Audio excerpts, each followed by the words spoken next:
صلی علی رسولہ الکریم اما بعد فاعوذ باللہ من الشیطان الرجیم بسم اللہ الرحمن الرحیم اذ اخرجہ الذین کفروا ثانی اثنین اذ ہما فی الغار اذ یقول لصاحبہ لا تحزن ان اللہ معنا۔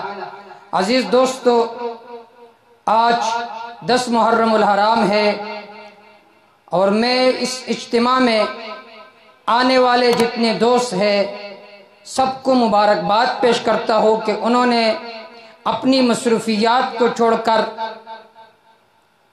اس اجتماع میں حاضر ہو چکے ہیں۔ اللہ تعالیٰ ان کا آنا اپنے دربار میں قبول و منظور فرمائے۔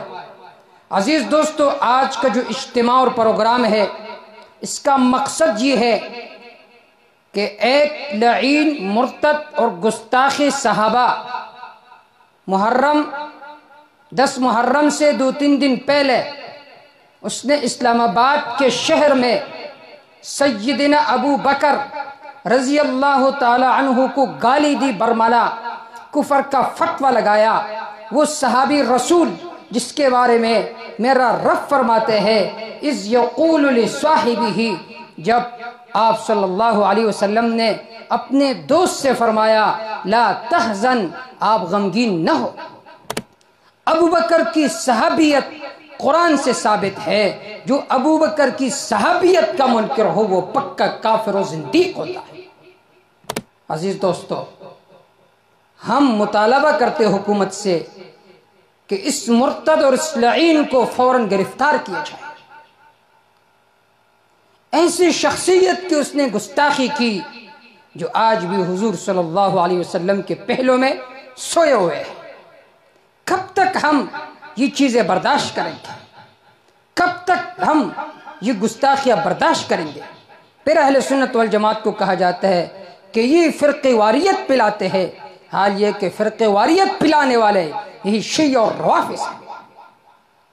وہ صحابی، وہ ابو بکر، آپ صلی اللہ علیہ وسلم نے فرمایا میں نے زندگی میں ہر کسی کا بدلہ دے دیا ہے لیکن میں نے ابو بکر کا بدلہ نہیں دیا، اللہ خود ان کو وہ بدلہ دیں گے۔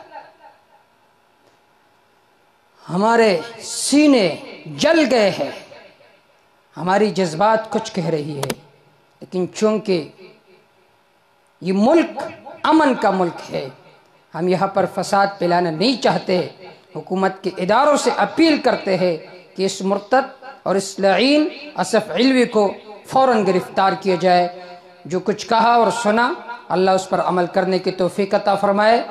جب تک ہم زندہ ہے مشن صحابہ پر قائم رکھنے کی اللہ تعالیٰ توفیق عطا فرمائے، اور یہ نعرہ پوری دنیا میں گونجنا چاہیے، گلی گلی نگر نگر ابو بکر ابو بکر، گلی نگر گلی نگر ابو بکر ابو بکر، تاکہ یہ جو شیعہ اور روافض ہے ان کے گلوں پر، ان کے سینوں پر چری چلے۔ اپنے بیٹوں کا نام ابو بکر رکھو، اپنے بیٹوں کا نام عمر رکھو، اپنے بیٹوں کا نام معاویہ رکھو، اور ہر جگہ صحابہ کے نعرے گونجنے چاہیے۔ جو کچھ کہا اور سنا اللہ اس پر عمل کی توفیق عطا فرمائے۔ اما توفیق الا باللہ، علیہ توکلت و الیہ انیب۔ اگر زندگی رہی ملاقات باقی، والسلام۔